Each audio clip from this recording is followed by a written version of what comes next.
सुनिए बाबा, मुद्दा चल रहा है इलेक्ट्रल बॉन्ड का, चुनावी चंदे का। कह रहे हैं इतिहास में सबसे बड़ा घोटाला हुआ है, लगातार कांग्रेस और विपक्ष के तमाम नेता कह रहे हैं, सूची भी आई है जिसपे ईडी सीबीआई की कार्रवाई होती है, वो चंदा दे देता है। किस तरह से देख रहे हैं आप इसको? आप एक बात बताइए, जो फ्यूचर गेमिंग कंपनी ने पहले नंबर पे कांग्रेस और टीएमसी को चंदा दे दिया, उस पे सीबीआई के छापे पड़े। इलेक्टोरल बॉन्ड लीगल कानूनी अमली जामा पहनाया गया है। पहले पर्ची सिस्टम था, पर्ची किसको कितना दे रहे हैं, बाहर से पैसा आ रहा है, उसका कोई लेखा जोखा नहीं है, रिकॉर्ड ही नहीं है।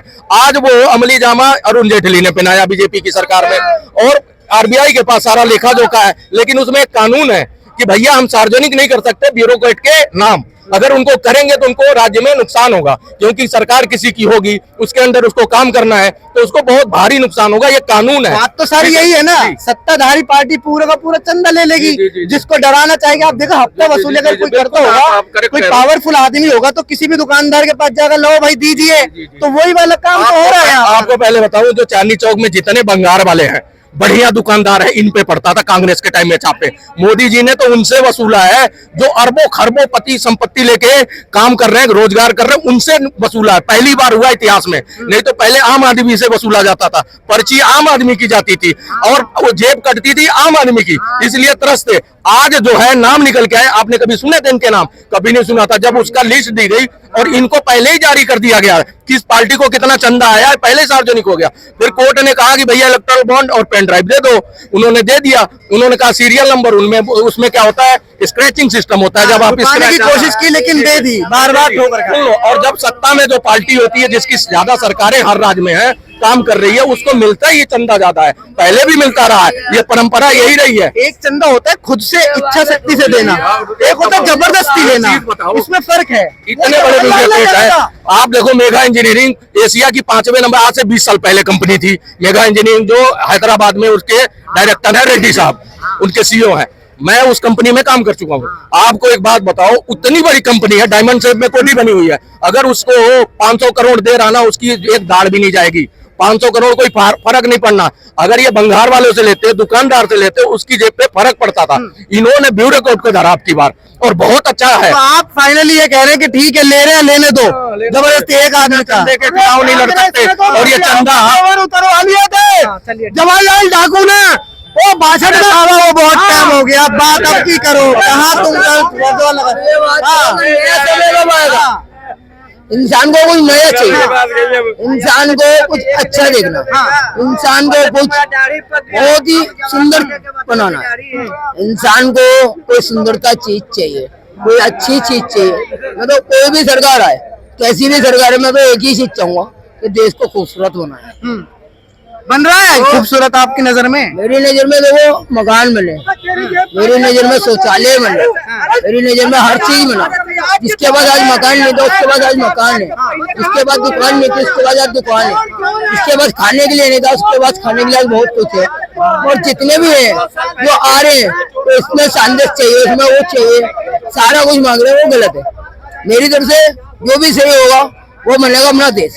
मोदी जी सही है आपकी नजर में? अपना इंडिया, जो अपना भारत जोड़ के पूरा बना के दिखाएंगे, वो ही माना जाएगा असली विजेता, वरना कोई विजेता नहीं है। चाचा, चुनाव आ रहे हैं, किस तरह से देख रहे हैं? केजरीवाल की गिरफ्तारी भी हो जाती है, तमाम विपक्ष आरोप लगाते हैं कि ये तो सीधा सीधा अत्याचार है, लोकतंत्र की हत्या है। किस तरह से देख रहे हैं? 24 का चुनाव नजदीक है, आम आदमी पार्टी के सारे बड़े नेता जेल के पीछे हैं, चुनाव कैसे लड़ेंगे? 4 सीटों पर यहाँ पर लड़ रही है, 3 सीटों पर कांग्रेस है। किस तरह से देख रहे हैं आप इस तमाम समीकरण को? समीकरण खराब हो जाएगा सभी, समीकरण बीजेपी के खिलाफ जाएगा सभी, बीजेपी के खिलाफ जाएगा, बिल्कुल बीजेपी के खिलाफ जाएगा। तो केजरीवाल जो शनिवार बंद कर दिया उन्होंने, सबको उठा उठा बंद कर रहे हैं, तो सबको खिलाफ ही जाएगा बीजेपी। क्योंकि जो इलेक्शन में खड़े होने वाले हैं वो तो पीछे है, उनको तो पीछे पहुंचा दिए। जो इलेक्शन में उनके मुकाबला करने वाले हैं, चाहे मोदी सरकार हो गया, कोई भी होगा, उनके जो मुकाबला करने वाले हैं उनको तो उनने पीछे पहुंचा दिए। तो हम क्या जवाब देंगे बताओ? कौन उठेगा? हम तो उठ ही नहीं सकते, बात ही कर सकते हैं। मतलब जो उनका मुकाबला कर सकता है उनको उनने पीछे पहुंचा दिए। मुकाबला भी आपके हाथ में है। जब वोट का सबसे बड़ा मुकाबला है आपके पास है, आप जवाब देंगे। जेल में रहते हुए लोग मंत्री और प्रधानमंत्री भी बने हैं। इंदिरा गांधी जेल गई थी तो उसके आने के बाद पूरा मैंडेट लेके आई थी, तो जेल की भी लोगों ने सिंपैथी, जेल का एक फैशन बना दिया है। जो नेता जेल जा रहा है उसे लगता है कि मैं जेल जाऊंगा तो मैं फिर कुर्सी पे बैठूंगा, यही धारणा पहले से बनी थी। लेकिन अब की बार केजरीवाल साहब को ये नहीं मिल रहा है कि एक मुख्यमंत्री उनको मिल जाए, वो वहां से भी चलाना चाहते हैं गैंग। पर सर मैं ये कहना चाहता हूँ कि पिछले 5 साल पीछे छोड़ के अब जो इलेक्शन के टाइम पे आया तो अब क्यों है? 5 साल क्या कर रहे थे? 4 महीने पहले पहला नोटिस दिया था, अब 9वें नोटिस चुनाव तक ये खींच के खुद लाए ताकि इनको एक मुद्दा मिल जाए कि चुनाव के टाइम हमें गिरफ्तार। यही चीज जो कह रहे हैं ना केजरीवाल साहब, सुनो आप एक सेकंड कह रहे हैं ना कि भाई चुनाव के टाइम उनको अंदर कर दिया, तो अभिषेक मनु सिंह को 30 लाख फीस देके रखा हुआ है ना, उनको कहें कि कोर्ट में यही बात कह दे और जज इसी पे बेल दे दे उनको। क्यों नहीं कह रहे हैं? जनता में कुछ और कह रहे हैं, वहां जाके कुछ और निकल रहा है। इनके साथ जो दलाल थे वो सारे जो है सरकारी गवाह बन गए। आपके साथ जितने दोस्त हैं ना वो सारे सरकारी हाजिर लिया है, और जिनको दिया है ना कैश, जो गोवा में जो विधायक थे उन्होंने स्वीकार कर लिया कि जी हमें कैश में मिला है पैसा। अब बताओ केजरीवाल कहां से बचेगा? मैं भी तो आप ही की तरफ अगर बोलूं तो मैं अंधा बहरा हो गया, मेरे को कुछ समझ नहीं आ रहा तभी बोल रहा हूँ। बोलना तो आप मत बोलो, बिल्कुल, क्योंकि मैं अगर बोल रहा हूँ जरूरी नहीं कि आप भी गलत बोलो, क्योंकि मुझे जो लगा मैंने वो बोला है, मुझे जो लगा मैंने वो बोला है। आगे आपकी मर्जी है। एक मामला और बता दूं, एक मामला और आएगा। उन्होंने लेटर अभी पढ़ा है, जो लेटर पे कोई ना इनकी साइन नहीं है, ठीक है, आतिशी मलिना ने पढ़ा है, और वो लेटर कहाँ लिखा गया? जब भाई ईडी के कस्टडी में हो वहाँ आपको लैपटॉप पता लगे इस पर भी जांच बिठा देगी। यही कहने जा रहा था। आप बताओ कि ईडी सीबीआई ईडी कहेगी कि भैया तेरे को लैपटॉप किसने दिया, तेरे को ये सारी चीजें किसने दी?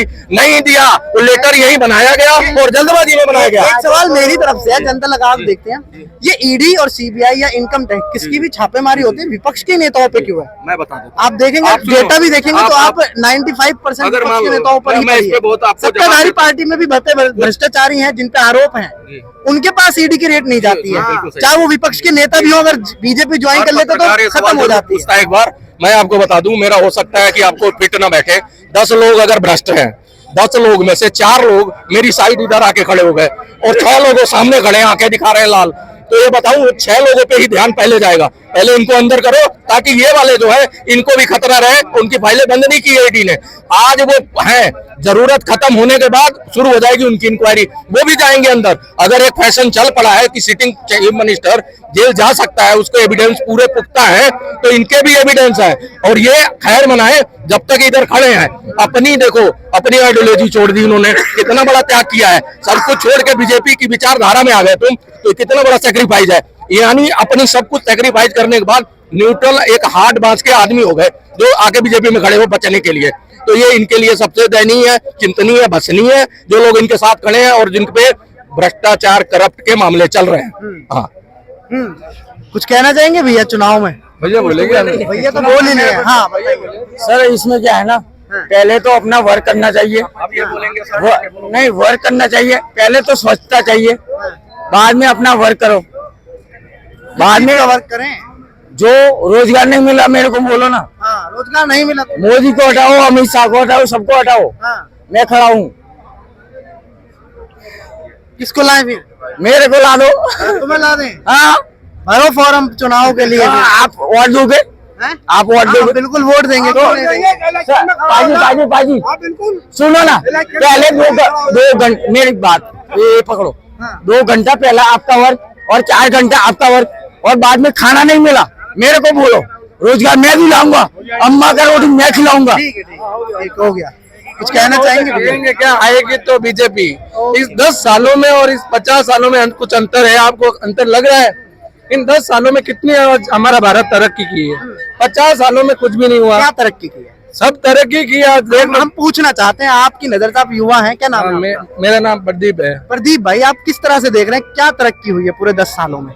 10 सालों में हमारा अपनी आंखों से क्या देखी? मैं देख रहा हूँ राम मंदिर बना दिया हमारे, और इतनी जो सुविधा हमारे राजस्थान में, राजस्थान से बिलोंग करता हूँ, राजस्थान में इतनी सुविधा लेके आ गए हैं, और भी बहुत सारी सुविधा है। सुविधा क्या है, मैं वही पूछना चाह रहा हूँ। ऐसे तो हमने भाई कांग्रेस की आपकी पल्ला है। रोड की देख लो, रोड बनाएंगे उन्होंने। हाँ रोड देख लो, और बहुत सारी ऐसे ये मुख्यमंत्री आवास योजना ये सारी निकाली है, वो पीएम किसान वाली भी निकाली है।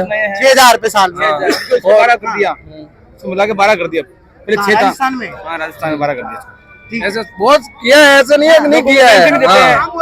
मोदी बहुत करता है ऐसे। अब सारे एक जगह हो गए, अब सारे एक जगह हो गए।